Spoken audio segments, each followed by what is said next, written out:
Apa yang harus kita lakukan agar kita bisa betul-betul mencintai Allah dan Rasulnya, Ustaz?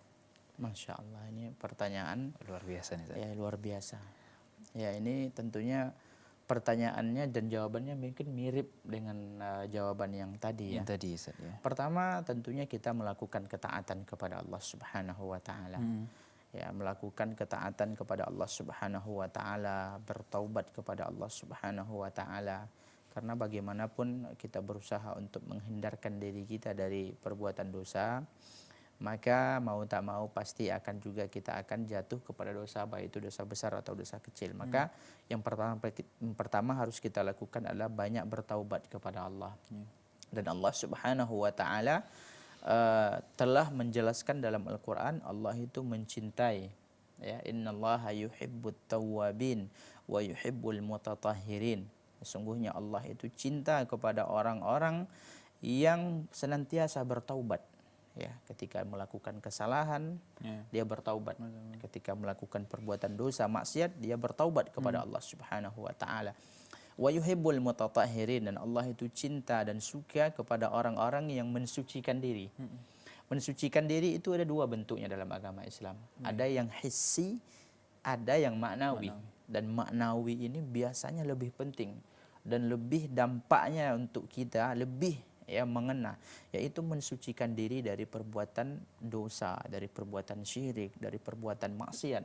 Ya, Allah suka itu, dan ini ada kaitannya. Allah mencintai orang yang taubat dan Allah mencintai orang-orang mensucikan diri.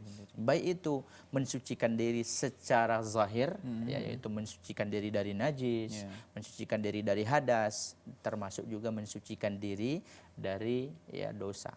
Karena efek dosa terhadap diri itu lebih ngeri dan lebih dahsyat daripada efek najis terhadap diri kita. Ya. Akibat yang ditimbulkan oleh dosa dan kesyirikan ini, baik kepada hati dan kepada diri kita, ini lebih besar daripada hadas. Ya, maka tentunya lebih aula dan lebih patut kita untuk memperhatikan kebersihan hati kita, kebersihan jiwa kita dari perbuatan dosa dan maksiat. Kemudian juga dengan cara, tentunya adalah salah satu cara yang yang disebutkan oleh Rasulullah adalah yaitu konsisten melakukan amalan-amalan sunnah, istiqamah, dan selalu melakukan amalan-amalan sunnah, baik itu salat sunat, puasa sunat, atau zikir-zikir yang lain. Ini merupakan salah satu pintu yang apabila kita masuk kepadanya kita akan mendapatkan kecintaan Allah Subhanahu wa taala. Dalam hadis Rasulullah sallallahu alaihi wasallam, dalam hadis qudsi, Rasulullah Subhanahu wa taala berfirman dalam hadis yang disebutkan oleh Imam Nawawi dalam Al-Arba'in Nawawiyah, Allah berfirman, wa ma taqarraba ilayya abdi bi syai'in ahabbu ilayya mimma tarabtuhu alaih, wa ma zala abdi yataqarrabu ilayya bin nawafil hatta uhibbah. Dan tidaklah aku mencintai suatu yang dilakukan oleh hamba untuk mendekatkan dirinya kepadaku, melainkan dia melakukan hal-hal yang wajib. Suatu yang paling Allah cintai untuk untuk kita mendekatkan diri kepadanya adalah dengan melakukan hal yang wajib. Dan ini tentunya sudah jelas kalau seandainya melakukan hal yang sunnah saja, menjaga amalan-amalan sunnah saja itu bisa melahirkan cinta Allah, apalagi yang wajib. Wa mazala abdi, dalam hadis qudsi ini Allah menyebutkan wa mazala abdi yataqarrabu ilayya bin nawafil hatta uhibbah.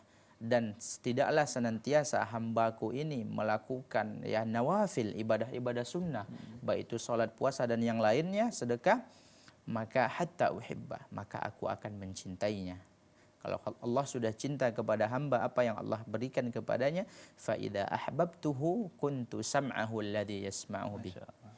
Apabila aku sudah mencintainya, maka pendengarannya akan aku berikan hidayah, artinya akan aku tunjuki pendengarannya. Pendengarannya ini dia tidak mendengarkan kecuali yang baik. Wa basarahu allati yubsiru biha, penglihatannya akan aku arahkan kepada yang baik. Warjilahu allati yamshi biha, kakinya akan aku langkahkan kepada yang baik.